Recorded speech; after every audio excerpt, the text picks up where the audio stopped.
बातमी नंदुरबारमधून। नंदुरबारमध्ये मुसळधार पावसामुळे अक्राणी तालुक्यामध्ये जनजीवन विस्कळीत झालंय। त्याचप्रमाणे सातपुड्यामध्ये तुफान पावसामुळे शेतात पाणी साचल्याने पिकांचे नुकसान होण्याची भीती व्यक्त केली जाते। तर मुसळधार पावसामुळे वीज भट्टीचेही नुकसान झालं।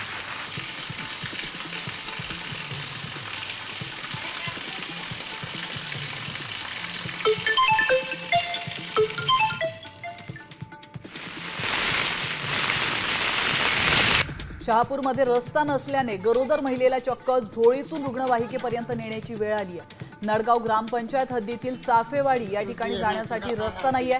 अनेक वेळा रस्त्याची मागणी करून देखील रस्ता होत नाहीये। तर पाड्यापर्यंत जाण्यासाठी रस्ता नसल्याने रुग्णवाहिकेपर्यंत गरोदर महिलेला होळीतून नेण्याची वेळ आली।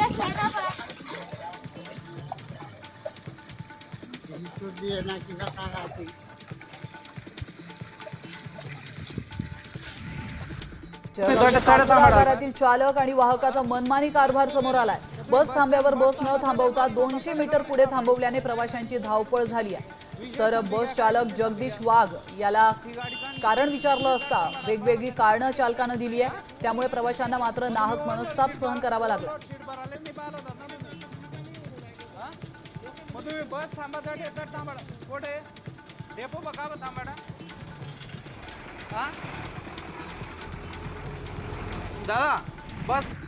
श्रीरामपूरमधील बेलापूर गावमध्ये चक्क एका बेकरीमध्ये गोमांस विक्री होत होती। हिंदुत्ववादी संघटनांच्या कार्यकर्त्यांनी या गोमांस विक्रीचा पर्दाफाश केलाय। पोलिसांनी मुद्देमालासह आरोपीला ताब्यात घेतलाय। या प्रकारामुळे हिंदुत्ववादी संघटना चांगल्याच आक्रमक झाल्या।